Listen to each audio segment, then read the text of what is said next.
En el día de ayer, el presidente Javier Milei y la ministra de Seguridad, Patricia Bullrich, anunciaron una reforma de la Policía Federal Argentina que se realizó por decreto, salteándose así una vez más la discusión en el Congreso. Desde el gobierno se presentó esta modificación como un cambio de perfil para la fuerza que, según aseguraron, estará de ahora más enfocada en la investigación de delitos complejos y en la seguridad del Estado. En concreto, esto quiere decir que se le da enormes atribuciones a estas fuerzas de seguridad que, según están denunciando organizaciones del campo popular, le permitiría al gobierno profundizar la criminalización de las organizaciones sociales, la represión de protestas, el ciberpatrullaje masivo de opositores y otras intervenciones sin control judicial. Para hablar sobre este tema estamos en comunicación con Jonathan Geller. Él es coordinador del área de seguridad y delito de la Fundación para el Desarrollo Humano Integral. Bueno, Jonathan, buenas noches. Muchas gracias por esta comunicación con el noticiero de Barricada TV. Y en primer lugar, antes de empezar a hablar de los detalles, me gustaría que nos hagas una caracterización general de esta reforma y por qué pensás que el gobierno procede de esta manera por decreto y con esta modificación. ¿Qué tal? Buenas noches. En primer lugar, habría que plantear que era una reforma que era necesaria, que era una reforma que se impuso como necesaria, sobre todo a partir del traspaso de parte de lo que era la vieja Policía Federal al Estado porteño, que fue uno de los componentes para la creación de la Policía de la Ciudad, que durante el gobierno anterior hubo un proyecto, que incluso un proyecto de ley para avanzar en esta reforma, que esa oportunidad se desaprovechó y este gobierno, ante la pregunta de por qué avanzó por esta vía, es porque puede. Y es porque la ley Bases, a partir de las facultades delegadas, lo habilita a hacerlo de esta forma, lo cual es problema porque salteó, como nos tiene acostumbrados la instancia del Congreso, que hubiera permitido una discusión ante una ley que es obviamente relevante, como es la reforma de una fuerza policial federal. Bien, Jonathan, nosotros venimos viendo que desde el gobierno nacional se viene avanzando, ¿no? Digamos, con represión, con esta cuestión de persecución, sobre todo a las organizaciones sociales. Entonces, me gustaría que detalles un poco qué es lo más preocupante de esta reforma, que en definitiva ya son cosas que quizás se vienen haciendo de hecho, pero ahora estarían escritas justamente en una ley. Bueno, hay distintos componentes. Diría que el principal, el núcleo de esta reforma pasa por las tareas de inteligencia. Que no está mal que haga inteligencia criminal una policía, es una de las tareas de cualquier fuerza policial democrática. Los problemas vienen por los controles o las faltas de controles, sobre todo judiciales, que habilita esta reforma. Entonces, yo creo que hacen un juego sobre ciertos planteos difusos en lo que hace a la investigación criminal y a la inteligencia criminal.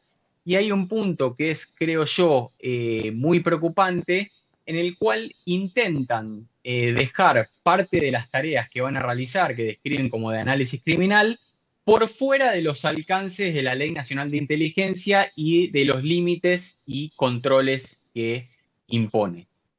Después hay cuestiones que mantienen de la legislación anterior, que es un decreto ley del año 58 que ha tenido obviamente varias reformas hasta ahora, pero que tienen que ver con las facultades para detener, con algunas cuestiones vinculadas a las requisas realizadas en la vía pública, sobre las cuales también podemos conversar porque hay aspectos que son preocupantes realmente.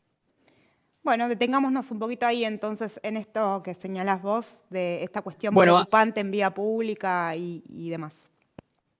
Claro, han habido bastantes repercusiones sobre algunas de estas cuestiones que en realidad ya estaban presentes en la legislación anterior, pero un elemento que creo yo que pinta muy bien y que han mencionado distintas organizaciones y colegas también en este debate que se dio en estas horas realmente, eh, tiene que ver con la facultad para detener, con lo que se conoce como abrigación de antecedentes, que con la sanción del Código Procesal Penal Federal, que se sancionó en el año 2019, había sido virtualmente derogada. Entonces, se da marcha atrás con la reincorporación de este instituto totalmente regresivo que da esta facultad tan particular a la Policía Federal, en detrimento de lo que imponía esta legislación procesal, que el mismo gobierno, y esto es lo llamativo o lo peculiar, el mismo gobierno está promoviendo su implementación. Bien. Con lo cual, eso es absolutamente regresivo, así como otras cuestiones, no sé, la facultad de esgrimir ostensiblemente armas, como lo faculta el artículo 10, que ya estaba presente, y algo que me parece que es interesante, se limita de alguna manera la posibilidad de que la fuerza quede a cargo de una autoridad civil, lo cual puede interpretarse y debe interpretarse, creo yo, como una medida en favor del autogobierno de la policía. Bien, también otra de las cosas que se mencionaban, ahí corregime vos si estoy en lo cierto, es esto que tiene que ver con el ciberpatrullaje. Contanos qué es lo que se plantea ahí, qué hay de cierto en esto y cuáles son, digamos, las repercusiones que puede traer esto también. Bueno, de vuelta, creo que es algo similar a lo que te planteaba en relación a la inteligencia. ¿Está mal o bien? No es algo que esté mal en sí mismo, puede ser una tarea eh, que sea correcta, digamos. El tema es los controles con los que se realiza. Entonces, para esto me parece que puede ser útil hacer un breve raconto de nuestra historia reciente. Hubo una resolución en la primera gestión de Bullrich al frente del Ministerio de Seguridad que había firmado su secretario de Seguridad y no ella, Bursaco, Sí. Eugenio Bursaco, y por esa razón no había sido publicada en el boletín oficial. Durante la gestión del Frente de Todos, cuando Sabina Frederick estaba al frente de esa cartera, se encontró esa resolución que estaba solo en papel. Ujú. Fue a partir de un pedido que hizo la ministra a las fuerzas para que informen si había algún protocolo, alguna resolución de ese tipo. Lo cual, bueno, esa resolución habilitaba esas tareas de ciberpatrullaje, pero sin control judicial de ningún tipo. En el contexto de la pandemia, se habilitaron tareas de ciberpatrullaje con control judicial y ahora se vuelve a una situación anterior en la cual se relajan, si se quiere, esos controles, con lo cual ahí tenemos también un aspecto sobre el cual deberíamos preocuparnos por los antecedentes que tiene este gobierno y la utilización que da a las herramientas de este tipo. Bien, ahí déjame volver un poquito sobre esto que vos explicabas recién sobre el control. Quiere decir que recaería, digamos, sobre el Ministerio de Seguridad definir ese ciberpatrullaje. Ahí me perdí. Efectivamente, la definición sobre los objetivos, si se quiere, sobre los cuales realiza, hace una enumeración, pero un aspecto, creo, interesante en comparación a la regulación anterior de ese antecedente que mencioné de 2020 durante Sí. el gobierno del Frente de Todos, es que en ese caso se excluía de la participación en estas tareas de ciberpatrullaje a las áreas de inteligencia. Esa exclusión explícita que figuraba en la resolución anterior desapareció con esta nueva regulación, con la cual debemos entender que las áreas de inteligencia están facultadas a Para participar de estas intervenir. tareas de ciberpatrullaje, exactamente, que carecen de control judicial, como decíamos recién. Bien, Jonathan, y llevándote un poquito al tema de agenda del día de hoy, que tiene que ver con esta prisión domiciliaria de Cristina Fernández de Kirchner, estamos también viendo un debate que se da en torno a las posibilidades o a los condicionamientos que va a tener esa prisión, que no va a poder salir al balcón, que va a tener que usar una tobillera, que va a tener que entregar un listado para que se habilitan ciertas personas a ingresar al domicilio. Me gustaría consultarte, porque vos tenés experiencia en lo que tiene que ver con justamente condenas a prisión domiciliarias de genocidas. ¿Cuál es la situación en el caso de Cristina en relación a estos condicionamientos que se están poniendo en su prisión domiciliaria? Bueno, creo que estas últimas medidas, ya con posterioridad a la confirmación de su condena, tienen que leerse justamente a la luz de lo irregular que fue todo el proceso. Un proceso que ha sido sumamente cuestionado y que da cuenta de el objetivo que tienen tanto los jueces que intervinieron como los factores de poder que tanto interés tienen en que se haya concretado esta condena, que la haga totalmente distinta a todas las situaciones que deberían serle equivalentes. Entonces, en muchos casos en los cuales se aplica este instituto legalmente previsto por su edad, los cuales se solicita que no se le imponga la pulsera electrónica, eso es concedido.